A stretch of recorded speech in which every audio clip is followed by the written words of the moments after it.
Bonjour tout le monde et bienvenue dans le briefing des marchés du mardi 11 janvier 2022. Avant de débuter, je vous laisse prendre connaissance de l'avertissement légal sur les risques.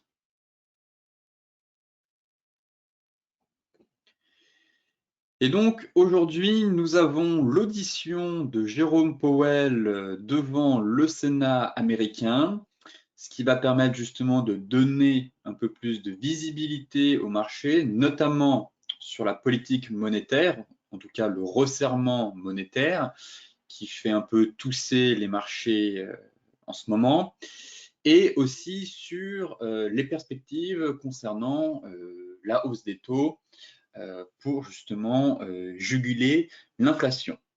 Alors, hier à Wall Street, bon, on a un peu terminé en ordre dispersé, joli rebond, belle remontada en tout cas en fin de séance. Les indices américains sont très forts pour faire un énorme contre-pied en fin de séance. Donc on a préservé même de bons niveaux de support. En tout cas, les investisseurs redoutent toujours une hausse des taux de la Fed.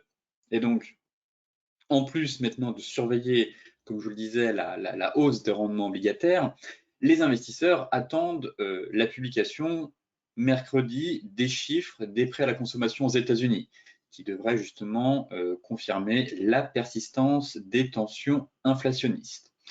Le rapport sur l'emploi américain a montré que les créations de postes étaient justement ressorties en décembre en dessous des attentes, alors que parallèlement, la hausse du salaire moyen a dépassé le consensus. Donc, ces données, justement, alimentent les anticipations d'un relèvement des taux d'intérêt de la Réserve fédérale dès le mois de mars. Donc là, on fera un point dans la partie macro, j'ai un graphique à vous montrer. Et donc, c'est ça, en fait, qui inquiète les marchés. C'est que, rappelez-vous, il y a encore quelques semaines, on tablait sur 3 hausses de taux, dont une première hausse de taux à partir du mois d'avril.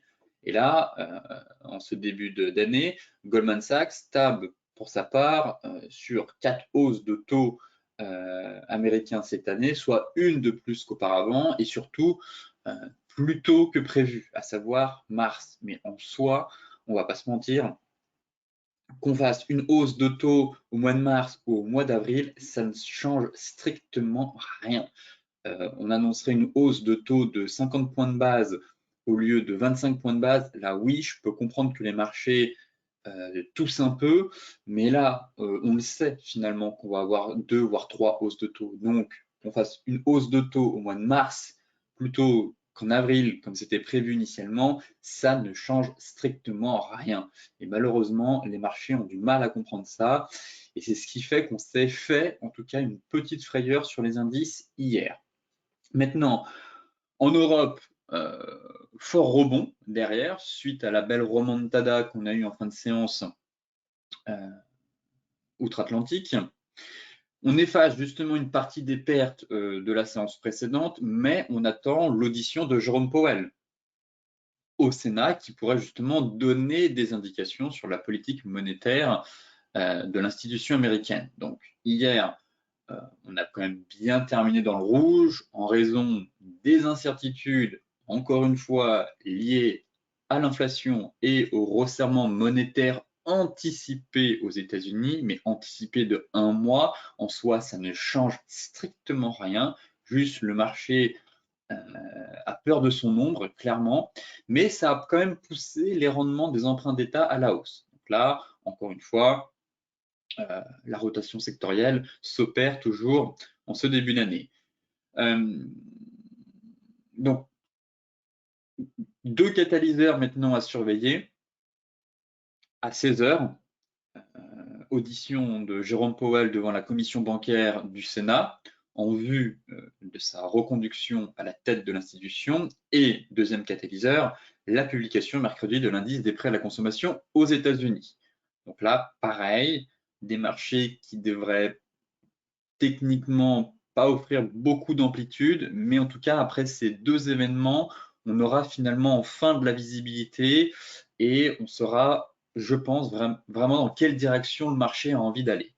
Et dans les déclarations rédigées à cette occasion, en tout cas pour l'audition de cet après-midi, Jérôme Powell s'est engagé à empêcher qu'une inflation plus élevée ne s'installe sans mentionner explicitement les projets de la Fed en matière de taux. Donc là, pareil, forcément, les marchés s'attendent aussi à quelques déclarations de Jérôme Powell sur les hausses de taux à venir pour justement, si possible, rassurer d'une part les marchés et surtout leur donner de la visibilité pour les semaines et les mois à venir.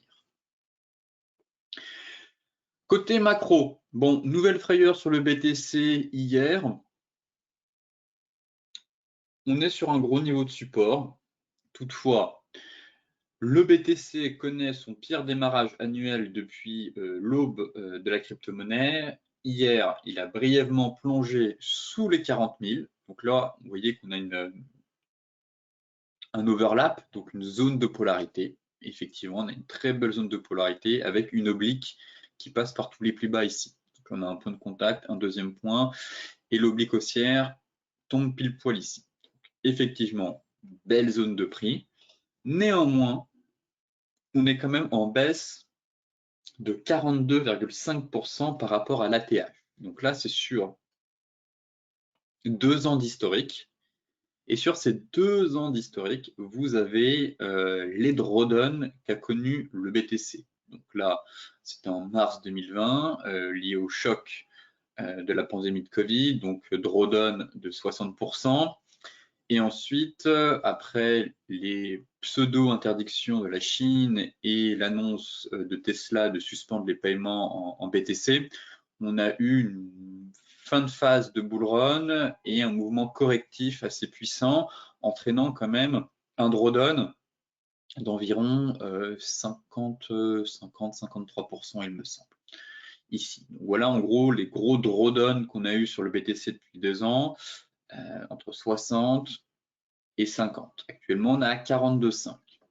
Oui, on est sur des gros niveaux. De toute façon, on fera sur le point dans la partie technique. Donc oui, on est sur des gros niveaux de support, mais on peut toujours aller plus bas. Hein, certains disent buy the dip. Le dip, il était là, il était là, il était là, il était ici, il était là, ou il sera à 36 000 ou à 30 000. Je pense que personne ne sait véritablement où est le dip et personne ne sait quand est-ce que le BTC va faire un point bas.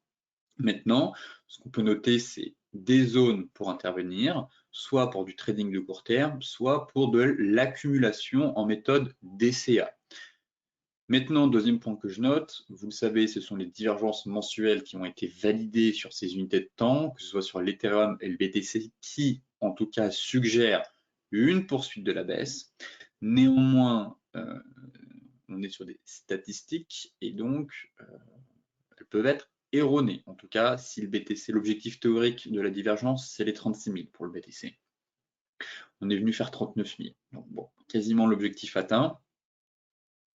Néanmoins, si le support casse, on attendra tranquillement le prochain niveau de support, vers les 30 000 ou vers les 35 000. Maintenant, pas de précipitation, encore une fois, dans le sens où buy the dip, attendons une stabilisation. Généralement, le BTC nous offre des stabilisations avant de repartir. Vous voyez ici la chute, on a stabilisé quand même pendant quelques semaines et on est reparti. Ici, pareil, chute, stabilisation sur le support et on est reparti. De nouveau, pareil, chute en double, et là on a fait un double creux, on est reparti. Et là, pareil une nouvelle fois. Belle chute, stabilisation dans un range, sortie par le haut, c'est reparti. Donc le BTC fait rarement des V-bottom. Ici, on avait un fanion à la différence, donc la sortie du haut par le fanion, forcément, si on reportait la jambe de hausse, ça nous donne cet objectif-là. Mais globalement, on fait rarement des V-bottom sur le BTC. Et donc ça, c'est un élément à prendre en compte si vous cherchez à payer le marché. Attendez véritablement une phase de stabilisation.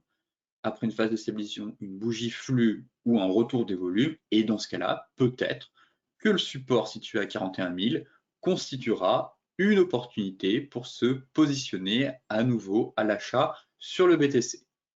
Comme je vous le dis souvent, pas de précipitation. Dans les soldes, il y a plusieurs démarques. Et donc, tant que je n'observe pas une véritable stabilisation, une reprise haussière, je n'exclus pas un retour en direction de la borne basse du range vers les 30 000 $ et un range de long terme sur le BTC pour 2022. Ici, c'est la probabilité d'une hausse de taux de la Fed avant ou lors du FOMC au mois de mars. Et ici, voilà ce qui inquiète les marchés en fait. Voilà pourquoi ça chute. Tout simplement, la probabilité d'une hausse de taux au mois de mars est de 82,6% actuellement. Effectivement, fin décembre, on était plutôt aux alentours des 65%, un peu moins, 63%. Et en l'espace de 10 jours, on est passé à 82%.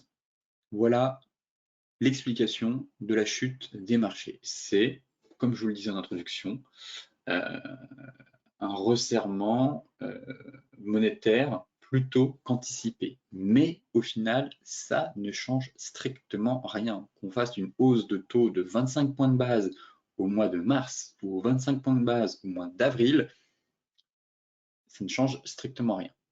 Techniquement, sur un mois, aucun impact. Mais les marchés réagissent, ont un comportement un peu, je dirais, de schizophrène, malheureusement, mais c'est acté.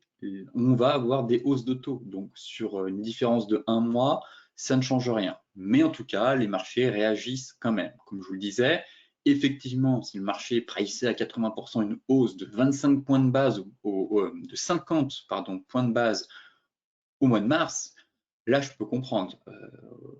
On prendrait le marché un peu, comment dire, le marché, en tout cas, le marché aurait été surpris et pas préparé à de telles annonces. Donc ça, forcément, les marchés aiment bien être préparés en amont, qu'on les rassure. Voilà, c'est très psychologique tout ça. Donc, faut préparer le terrain. Et donc, 50 points de base, effectivement, il y a de quoi inquiéter les marchés. Là, rien n'a changé. C'est une hausse de 25 points de base. Seulement, au lieu de la faire au mois d'avril, elle va avoir lieu au mois de mars, selon les probabilités. Après, là où je peux reconnaître l'inquiétude des marchés, c'est qu'il y a encore quelques mois, rappelez-vous, fin novembre, début décembre, je vous avais partagé déjà des graphiques concernant les hausses de taux à venir et les marchés priçaient une première hausse de taux entre juin et juillet. Bon, je suis revenu plusieurs fois sur ces graphiques en me disant « Ah, tiens, maintenant le marché price une hausse de taux au mois de mai, au mois d'avril, maintenant au mois de mars. » Donc effectivement, à la base, on était sur juin-juillet et on s'est retrouvé à mars. Donc là, effectivement, ça a un peu désorienté les marchés, mais globalement, ça ne change rien au fait que l'inflation est là, que la Banque centrale doit se retirer doucement après avoir soutenu les marchés sous perfusion et que l'on va assister à une normalisation de la politique monétaire de la Fed et donc il est nécessaire, enfin et surtout pour juguler l'inflation, d'avoir plusieurs hausses de taux en 2022. Concernant la partie technique maintenant, CAC 40, petite frayeur. On a fait l'incursion sous notre zone, on est remonté. Bon, j'attends vraiment la réunion de Jérôme Powell à 16 h et l'inflation pour véritablement avoir plus de visibilité. Si ce niveau n'est pas enfoncé après d'ici mercredi soir, eh bien, je garderai un biais haussier pour aller chercher 7005. Si effectivement on repasse sous ces niveaux mercredi après l'inflation américaine et les propos de Jérôme Powell, alors bon, je me montrerai peut-être un peu plus prudent et une correction pourrait démarrer sur l'indice CAC 40. Pour l'instant, j'estime qu'il y a balle au centre. Très clairement, on s'est fait une frayeur hier. Belle frayeur hier, on clôture sous la zone et ce matin, énorme gap haussier, on ouvre au-dessus de la zone, donc sur support. Balle au centre, prisonnier entre Kijun et Tenkan. Maintenant, acheter ici, tout dépendra des propos de Jérôme Powell. Pourquoi pas, on est sur un support. En revanche, vendre, certainement pas. On attendra de nouveau la cassure. Et si on casse, mon objectif, c'est d'aller chercher 7065, voire 7043. Ce beau niveau qu'on a ici, la petite jaune qui vient se mettre à plat et la remontée de la MM50. Maintenant, en données 4 heures, difficile de mettre en place un plan de trading, difficile de vous dire le CAC 40 va repartir pleine balle ou le CAC 40 est en train de manquer de carburant et on va aller à 7000 points. J'estime qu'on a deux gros catalyseurs cette semaine qui vont justement nous permettre d'avoir un peu plus de visibilité derrière. Donc, pour l'heure, le marché effectivement entame une phase corrective. Néanmoins, si on dézoome, c'est haussier. Donc là, ça ne remet pas en question la dynamique haussière de fond. Maintenant, j'attends un peu plus, du moins j'attends d'avoir un historique de prix un peu plus long et de voir comment les marchés vont réagir aux propos des Jérôme Powell. Pour tout vous dire, je garde quand même un biais haussier sur les marchés. Voilà, je ne vois pas d'accident de marché arriver tout de suite. Je le verrai arriver en tout cas plus tard. Et je garde plutôt un biais haussier avec une nouvelle jambe de hausse en direction des 7500 points. En tout cas, c'est mon opinion actuellement sur les marchés. On s'est fait une belle frayeur, on est sur un niveau de support. Effectivement, si on break les plus bas ici, je reconnais que ce ne serait pas de bon augure pour la suite, mais pour l'heure, j'ai plutôt le sentiment, avec le gap qu'on a eu ce matin, que le marché s'est fait une frayeur et finalement que la fin du monde n'est pas pour tout de suite. Le DAX. Le DAX, c'est pareil finalement. Belle réaction sur la zone que je vous disais hier qui m'intéressait. On est allé chercher un peu plus bas. Effectivement, de nouveau retaper la deuxième zone. Mais là, on avait une zone de prix 15 008, 15 830 qui m'intéressait. Donc, c'est sûr qu'hier, on a quand même fait un gros excès. Mais hop, beau gap haussier, de nouveau sur la zone haute. Donc là, pareil, plutôt neutre sur l'indice allemand. De nouveau, tenter des achats par ici, sur cette zone, et s'alléger proche de la zone haute. Donc là, pour moi, on est sur résistance. Si certains d'entre vous ont payé les 15 008 avec un stop un peu large, bon, eh bien, prenez des bénéfices, pourquoi pas. Mais pour l'heure, je suis vraiment neutre sur l'indice allemand. Si on rebreak les 16 030 à la hausse, pourquoi pas de nouveau rechercher des achats. Mais là, je me demande si on n'a pas un range qui va se dessiner dans l'attente d'avoir un peu plus de visibilité, comme je vous le disais, d'ici les prochaines heures, prochains jours.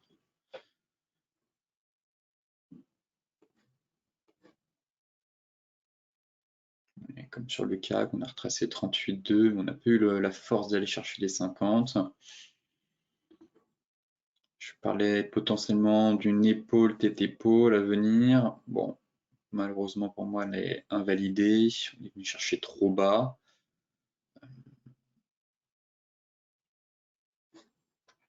Est-ce que j'ai plus d'informations?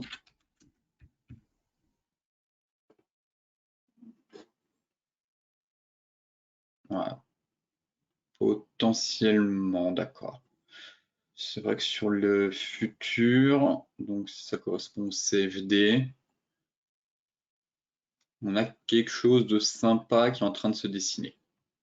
Je le reconnais. Très bien. Très bien, très bien. Attendons. Si certains veulent anticiper la deuxième épaule, pourquoi pas, c'est toujours risqué. On n'a aucune certitude qu'elle va être validée et vendre la deuxième épaule, mais effectivement un range. Formation d'une épaule tête-épaule, je passerai vendeur en cas de clôture 4 heures sous cette zone. Là, on a une grosse zone de prix ici, vous voyez, mèche, mèche. On est sur une zone de polarité, donc neutre actuellement. Si certains veulent tenter de vendre ici, bon, pourquoi pas, sur signal, comme toujours. Actuellement, on n'a pas vraiment de signal, on avait plutôt une séance flux. Si ça retombe et que ça casse, je passerai vendeur pour aller chercher un peu plus bas. 15 450, 430 à peu près, l'objectif théorique de cette ETE. Le Dow Jones, qui est venu chercher une zone au point près, la zone des 35 630. Donc là, on a eu une belle réaction du Dow Jones hier.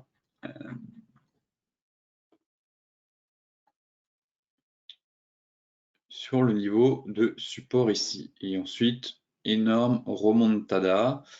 On a préservé notre oblique finalement. Vous voyez, je l'avais tracé comme ici. Certains voyaient un triangle. Ça fait un pullback agressif. Donc pour l'heure, pour moi, ça reste haussier toujours. Et en fait, on a préservé la zone intermédiaire. Je vous disais plutôt de chercher des achats sur la zone intermédiaire. Bon, si on dézoome sur les unités de temps plus courtes, on a vraiment une séance flux. On est venu taper cette deuxième zone et derrière, on a clôturé au-dessus de la zone qui m'intéressait. Effectivement, c'est un peu notre juge de paix et c'est elle qui va constituer un pivot clé pour la suite. Si effectivement on clôture et on réintègre ici, invalidation de ce triangle et les vendeurs pourraient commencer à prendre l'ascendant psychologique. Maintenant, ce niveau est préservé. On a fait un pullback agressif sur mèche, histoire de sortir tous les stop loss qui étaient un peu trop près. À voir cet après-midi comment ça repart. Mais pour l'instant, je considère que les acheteurs sont quand même encore présents, surtout avec la belle mèche qu'on a fait ici, qui nous forme maintenant un magnifique marteau. Si on regarde les futurs, voilà. Donc, réaction sur zone au point près. Donc, bravo à celles et ceux qui ont réussi à se positionner ici, sur des signaux, sur des unités de temps plus courtes. Vous voyez, par exemple, l'avalement 5 minutes avec une divergence haussière.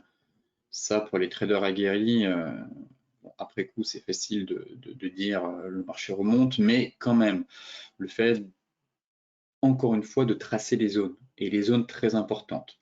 Et ensuite, d'affiner des signaux sur des unités de temps plus courtes, 5 minutes, 15 minutes. Là, on revoit l'avalement 5 minutes couplé avec la divergence haussière. Donc là, c'est vraiment un cas d'école. Et c'est vraiment ce genre de configuration qu'il faut essayer de trouver à chaque fois. Les zones, intervenir sur zone, trouver des signaux techniques haussiers. Donc là, en 5 minutes, le Dow Jones nous a offert quand même une belle réaction. Et quelqu'un qui a tenté ce setup avec un stop loss sous la zone a déjà un super trade gagnant. C'est vraiment ce genre de configuration qu'il faut surveiller. Là, si je mets l'Ishimoku, hop, vous voyez qu'on est venu taper en plus au point près notre petite jaune. Donc réaction sur zone, pardon, couplée, zone de où on a plusieurs éléments qui convergeaient, à savoir zone horizontale de prix et kit jaune d'un point de vue de l'Ishimoku. Donc pour l'instant, pullback agressif avec mèche, ça tient. Je considère que les acheteurs gardent la main et que tant que j'ai pas une clôture sous ma zone, j'ai plutôt envie de chercher des achats une nouvelle fois pour aller chercher 36 370.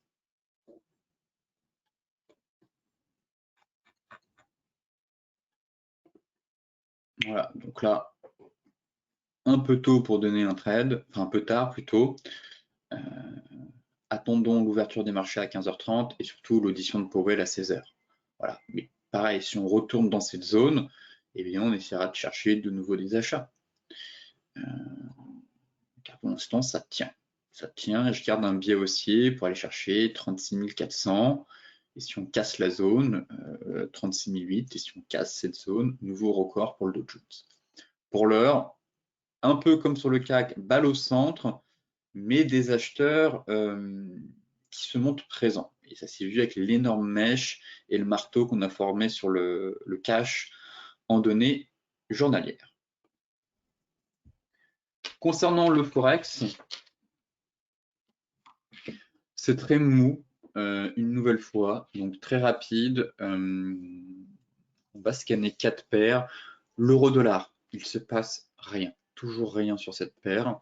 C'est simple, on est dans un canal baissier, on bloque sous le bas du nuage, sous la MM50. Malheureusement, c'est la bataille. On n'a toujours pas un camp qui arrive à prendre l'avantage psychologique et à se dire ok, bon, on sort une bonne fois pour toutes par le haut, on va chercher les 1,1530 ou non, on a suffisamment consolidé, on casse les 1,1270, direction 1,1180 et 1,1075. Reprise de la dynamique baissière en place depuis le mois de mai-juin 2021. Voilà le plan. Pour l'heure, passez votre chemin. À part se prendre des portes de saloon, ça monte finalement, ça refait une belle mèche ici, ça baisse, ça se stabilise. Neutre. J'ai un biais baissier de long terme sur cette paire. Maintenant, j'attends la sortie et la rupture d'une des deux bornes de ce triangle, qui devrait logiquement donner le tempo pour la suite. Donc, les niveaux qui m'intéressent, 1,1370 en clôture, 1,1270, pareil, en clôture de bougie. Pour l'heure, je surveille, comme vous, je mets des alertes et j'attends patiemment. Effectivement, le but, c'est d'avoir du flux, pas de trader des mini-mouvements piégeux, compliqués. On cherche du flux, on cherche de l'action. Donc, on aura de l'action logiquement à la cassure d'un de ces deux niveaux. Pour l'heure, passez votre chemin. L'AUD-USD, c'est pareil. Je garde un biais baissier. À vous de voir si vous avez ajusté votre stop loss. Mais pareil, prisonnier entre Tenkan, Kijun, 2 doji sur support. Pour moi, c'est baissier. Toujours. Maintenant, un TP a dû être pris ici, comme je vous le disais. À vous de voir si vous mettez votre stop loss à break-even, mais dans ce cas-là, c'est un peu juste. Pour ma part, je vous disais potentiellement de financer le stop loss, c'est-à-dire de se payer ici, de rebaisser le stop loss. À la base, il était aux alentours des 0,73, de l'abaisser ici. Et grâce à votre prise de TP1, ça finance votre stop loss si le marché remonte trop fort, trop vite. Voilà, donc là au moins, normalement, on sort même avec un petit gain et ce stop loss est financé. Donc ça, c'est vraiment une méthode à appliquer. En données 4 heures, voilà, pour moi, c'est toujours baissier, on consolide dans le range. Je vous ai dit de remonter le stop loss au-dessus de la zone ici, peut-être même l'abaisser encore une fois, voilà, juste ici, et on laisse faire le marché. Stop loss financé, on le redescend un peu ici, et on attend patiemment. Voilà. Si on break les anciens plus bas, alors on laissera dérouler le trade en direction de la zone des 0,70-40. Aussi simple que ça. Le GBP USD, ça se confirme, doucement mais sûrement.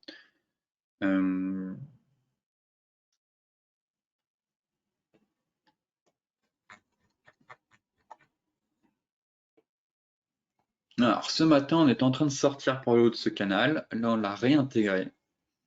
Donc, à surveiller, comme toujours. Pour le moment, j'ai pas de signaux de retournement. Ce matin, ça semblait bien, on semblait bien être orienté pour sortir par le haut.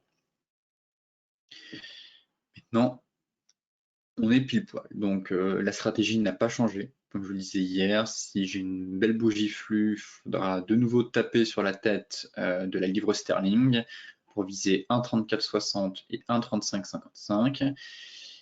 Dans le cas contraire, si j'ai une belle bougie flux, attendre le pullback, un stop loss par ici et aller chercher 1,3680 et 1,38. Voilà le plan. Maintenant, en données 4 heures, ça reste haussier.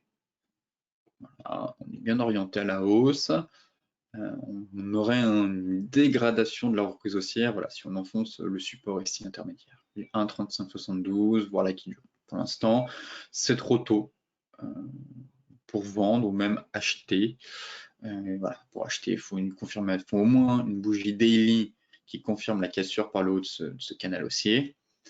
Et pour vendre, en 4 heures, c'est possible, mais sur un signal de retournement. Et de préférence, un signal de retournement qui enfonce le support ici. Donc, pour l'instant, je surveille, comme vous. mais c'est trop tôt pour intervenir sur cette paire. Donc j'espère que d'ici 16 heures, avec l'intervention de Powell, on aura un peu plus de flux sur cette paire. L'euro GBP, cette paire un peu capricieuse qui nous a stoppé plusieurs fois. Pour rappel, on avait tenté de la vendre, je vous disais, on a un range. Donc je vais revenir dessus encore une fois, parce que pour moi, on a un cas d'école sur cette paire. On a un range ici. Voilà. Donc on avait tenté une vente, je m'en souviens, au mois d'octobre ici, lors de la cassure, finalement stoppé, ça n'avait pas fonctionné. On avait tenté en range ici, on s'était fait sortir à break-even. Et finalement, voilà, cas d'école, ça va aller au 0,83. Malheureusement, piégeux, compliqué. La première fois ici, c'est pas passé, la deuxième fois non plus, et ça passe la troisième fois. Bon, on est dans un range annuel, en place depuis bientôt 5 ans. Maintenant, on arrive proche des 0,83, et donc forcément, ici, on a une zone de prix. Et je pense qu'il faudra de nouveau tenter des achats arrivés par ici. Vous voyez, on a un beau range, des belles rotations, tac, tac, tac. Et on se rapproche doucement de la zone qui m'intéresse. Donc, laissons l'euro poursuivre sa dégringolade. Si je me rebascule en données daily, il pourrait effectivement de nouveau offrir un petit rebond ici, tac, avant de retomber pour aller chercher les 0,83. En tout cas, c'est la stratégie à surveiller que je guette actuellement sur cette paire. Voilà, un retour sur les 0,83. Pour le moment, c'est 0,8350. Non, ça ne m'intéresse pas comme prix. Essayer de se rapprocher le plus possible de la zone et attendre un signal et placer un stop loss ici. Et là, derrière, ça pourrait offrir une belle rotation. Alors, je ne suis pas sûr qu'on remonte cette fois-ci jusqu'au 0,93, très clairement, mais au moins aller chercher 0,8470 et pourquoi pas les 0,8650. Donc là, un plan vraiment de moyen long terme, mais une zone qu'on ne peut pas ignorer tellement elle est importante. Les 0,83, c'est un support qui est en place quand même depuis 2016. Donc forcément, à chaque fois que la paire touche ce niveau, eh bien, il faut chercher encore une fois des signaux d'achat s'il est pris en délivre.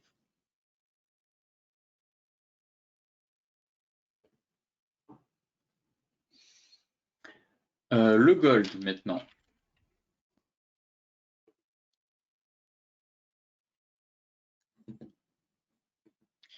Mais pas grand-chose à dire sur cet actif. Comme je vous le disais hier, si certains d'entre vous se sont positionnés sur la borne basse du canal, très bien, remontez votre stop, on monte doucement mais sûrement.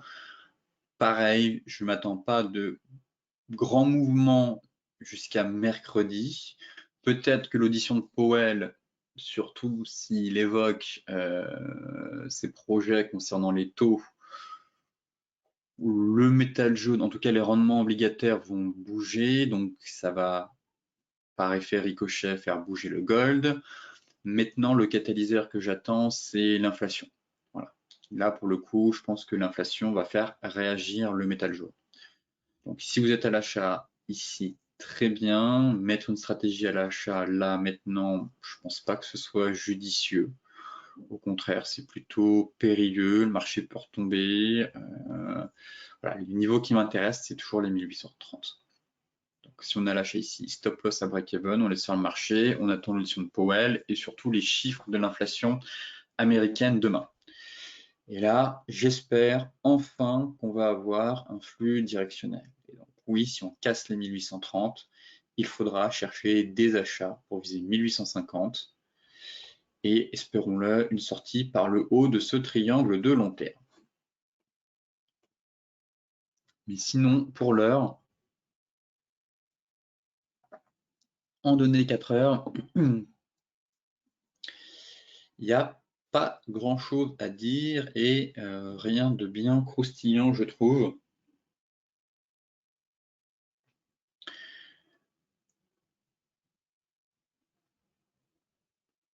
Voilà. Bon, 1815 à franchir, ce serait l'ancienne borne haute du range dans un premier temps. Si on retombe sur zone, pourquoi pas chercher des achats, c'est pas interdit. Mais le niveau qui m'intéresse, qui devrait logiquement permettre, on fait une reprise haussière, c'est les 1830. Donc, j'attends patiemment les annonces de Jérôme Powell et l'inflation américaine d'ici mercredi. Le Brent, forte hausse ce matin sur le Brent. On peut peut-être remonter le stop maintenant. On peut remonter. Ouais, c'est peut-être encore un peu tôt. J'aimerais que la MM50 remonte un peu plus. Bon, ça se présente bien toujours, hein, on a notre oblique. Je vais peut-être la réajuster, cette oblique.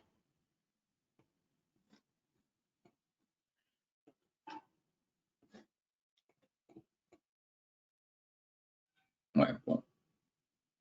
J'ai que 2 points de contact. C'est un peu tôt, je trouve. En tout cas, ça reste quand même bien orienté à la hausse, toujours. Les achats effectués ici sont protégés. Maintenant, je voulais savoir si on mettait pas un petit stop win.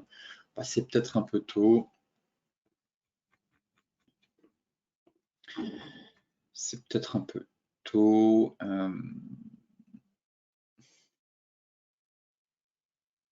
Si on met un stop win, il faudrait le remonter par ici, en fait. C'est just. La MM50 commence à passer ce niveau, mais c'est pas interdit. Honnêtement, c'est pas interdit. On a peut-être fait le pullback ici, on est en train de repartir. Bon, à vous de voir. Soit vous laissez votre stop loss à break-even. Logiquement, vous êtes déjà payé une première fois par ici. Donc, il y a eu un TP d'encaissé. Vous pouvez vous dire, bon, bah, j'ai pris des bénéfices, donc je laisse mon stop loss à break-even. Même si je me fais sortir, bah, j'ai des bénéfices. Ou au contraire, si vous êtes plus prudent, vous pouvez remonter votre stop, mais là, il n'y aurait pas grand-chose à gagner, effectivement, c'est un mini stop win, mais c'est toujours un stop win, donc c'est toujours un gain et on va pas cracher dans la soupe, comme on dit. Maintenant, à vous de voir. Peut-être un peu tôt, j'aurais aimé que la M50 remonte un peu plus, effectivement. Là, c'est un peu à râler pâquerette, mais c'est pas interdit. Très clairement, c'est pas interdit. Voyons voir en daily à quoi ça ressemble la bougie. Ouais, la bougie est belle. Comme si on était venu faire le pullback. Bon. On mettra vraiment un stop win si on break ici. Voilà, si on break les anciens plus hauts, là je vous ferai remonter le stop par ici, par là, très clairement. Pour l'instant, voilà, vous pouvez le laisser en dessous du pattern can, c'est pas dérangeant, ou le remonter un peu, à vous de voir. Je garde toujours ce biais haussier sur le pétrole et objectif 85,50. Voilà. 85,50, 85,20.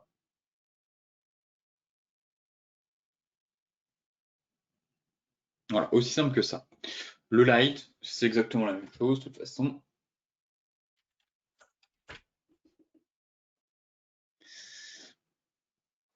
Pareil, de toute façon, on n'avait pas de plan sur le light, c'était sur le Brent, pas sur le WTI, mais c'est exactement la même chose. Si on break les plus hauts ici, donc la zone des 80-80, je viserai les 84. Pour l'instant, c'est haussier, des plus bas et des plus hauts de plus en plus haut, selon la théorie de Charles Dow, des acheteurs qui gardent la main, la reprise haussière se poursuit. Aucune raison d'être baissier sur ce marché dans l'immédiat. Voilà.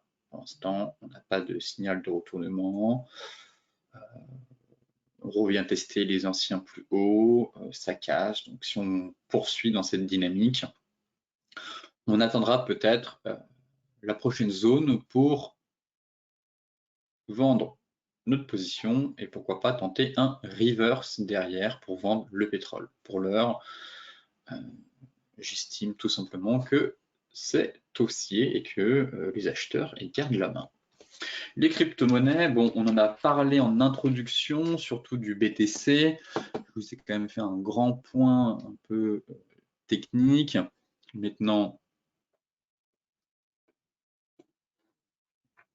comme je vous le disais, on ne le voyait pas dans le graphique en introduction, mais voilà, on a cette belle oblique. Donc, belle réaction des prix. Effectivement, hier, on a eu un mini sell-off. Encore une fois, hein, le BTC aime bien nous faire des belles mèches pour sortir tous les stops qui sont proches et ensuite faire sa remontée. Maintenant, je le répète, je ne sais pas si le BTC va repartir. Je ne sais pas si le BTC va casser les 41 000, mais j'ai des signaux techniques qui plaident pour une poursuite de la baisse. En tout cas, l'objectif théorique de la divergence, c'était les 36. On va voir tout de suite. De toute façon, c'est le plaquis jaune. C'est 36 600. 36 457. Ok, ça c'est l'objectif théorique. Je ne sais pas si cet objectif théorique va être atteint. Effectivement, on est venu chercher 39 000, donc il manquerait à peu près 3-4 000 $. C'est pas grand-chose, sachant qu'on a fait quand même un drawdown de plus de 40%. Maintenant, ce que je sais, c'est que on a des phases de stabilisation. Donc, plusieurs choses. En tendance haussière, il est important de casser des résistances et pas de préserver des supports. Donc, le BTC deviendra intéressant si on casse des résistances. Donc, si on repasse au-dessus des 44 000, là, je me dis, ah, il se passe quelque chose, peut-être qu'on a fait un point bas, ça peut être intéressant de chercher des achats. Tant pis si on a peu le point bas ici, hein. C'est pas grave, de toute façon, le point bas, vous ne l'aurez jamais. Maintenant, deuxième élément, c'est noter une phase de stabilisation. Voilà, ici, on avait fait un beau double creux, c'était reparti. Ici, un range. Là, pour l'instant, on se stabilise doucement. Néanmoins, les volumes ne sont pas dingues, hein. On a même une baisse des volumes. Donc, j'aimerais au moins une bougie flux directionnelle. Effectivement, on a une série de doji. Donc, le fait d'avoir une série de doji ici montre de l'hésitation de la part du marché. Donc ça, c'est intéressant. Effectivement, on est sur zone, oblique, doji, hésitation de la part du marché, donc potentiellement stabilisation à venir. Voilà ce qu'il faut noter. Et donc, si stabilisation, pourquoi pas commencer à chercher des achats, pas tout de suite, avec un stop loss ici. C'est vrai que c'est pas cher payé si le marché repart derrière. Dans le cas contraire, j'attendrai une reprise au-dessus des 44 000. Pour l'heure, j'ai beau, je vous dis qu'on stabilise qu'il y a de l'hésitation, mais j'ai pas de, voilà, pas de bougie flux, j'ai aucune information de la part du marché qui me dit c'est bon, on a fait le point bas, on va repartir pleine balle. Non, je note un range ici. Voilà, 42 000, 40 660. On est dans un range. Pour l'heure, c'est trop tôt pour affirmer un scénario de reprise. Mais si plus on va se stabiliser sur ce support, plus il y a de chances que le marché reparte. Pour l'instant, c'est trop tôt. Ou bougie flux directionnelle. Ou cassure des 44 000. Voilà pourquoi pas de précipitation. Car sinon, si on casse, je vise toujours les 37 000, 36 000 en TP final de la divergence baissière mensuelle. Et forcément, si on casse les 37 000, étant donné que les 37 000 ne sont absolument pas un gros niveau clé, c'est juste un plat Kijun mensuel et c'est bon, c'est quand même un plat Kijun mensuel et c'est le retracement de 50% de la dernière vague de hausse de long terme. Effectivement, mais d'un point de vue des prix, on n'a jamais eu de grosses réactions sur ce niveau-là. Derrière, si on casse ce niveau, comme je vous le disais, ce sera une stratégie de range à venir pour 2022. Et donc là, on a cassé le milieu de range. Si c'est confirmé, il y a une forte probabilité qu'on aille faire une rotation complète des prix vers la borne basse. Voilà comment il faut analyser le BTC. Effectivement, on est sur une belle zone de prix avec notre oblique. Attendons une stabilisation. Si stabilisation, signaux haussiers, eh bien, on cherchera de nouveau des achats. Si pas de stabilisation, juste de l'hésitation, le marché respire, ça casse, on attend, on va chercher ce niveau-là et ce niveau-là. Et l'Ethereum, c'est la même chose. On est sur un niveau intermédiaire. Pour moi, le beau niveau, c'est vraiment les 2545, 2475. Ça, c'est une zone vraiment parfaite. C'est une très belle zone de prix.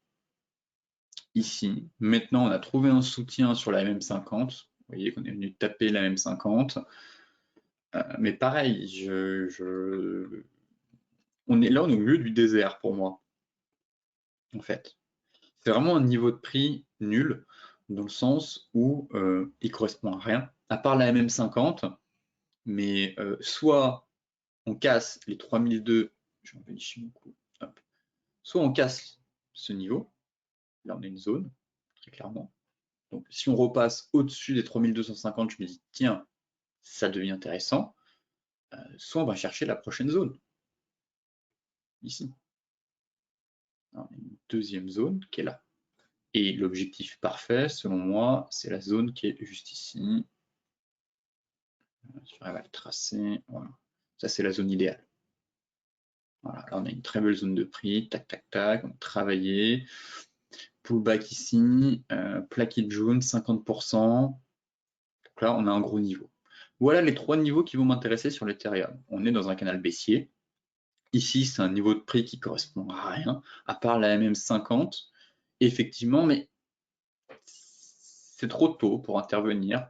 On peut très bien faire le pullback, repartir ici. Et dans ce cas-là, pareil, venir taper notre oblique. C'est pas dit qu'on vienne chercher l'objectif théorique. Comme je vous le disais, j'en sais strictement rien, juste des probabilités que je note par rapport à l'étude que j'ai fait sur le RSI et enfin, du moins les divergences sur RSI lorsque ça retrace. Mais pareil, ici, ça deviendra intéressant. Peut-être qu'on va faire le pullback, revenir sur cette zone, dans ce cas-là, commencer à s'intéresser à cette zone de prix et noter une stabilisation. Si on a une stabilisation sur le support et que ça repart, alors oui, je commencerai de nouveau à vous dire, ah, le marché semble avoir fait un point bas, commence à se stabiliser, cherche à repartir, et dans ce cas-là, on s'intéressera de nouveau à l'Ethereum. Si on casse, on remonte, ça casse, bon, bah, tant pis, on dira, il faut surveiller les zones en fait, c'est juste ça. Intervenir sur des zones. Donc, pour l'instant, c'est baissier. Si on repasse au-dessus des 3250, pourquoi pas. Pour l'instant, ce n'est pas le cas. On peut très bien faire un pullback, aller chercher ce niveau, voir si on se stabilise sur cette zone. Si on ne se stabilise pas, on casse, eh bien, pas de souci, on attend la prochaine.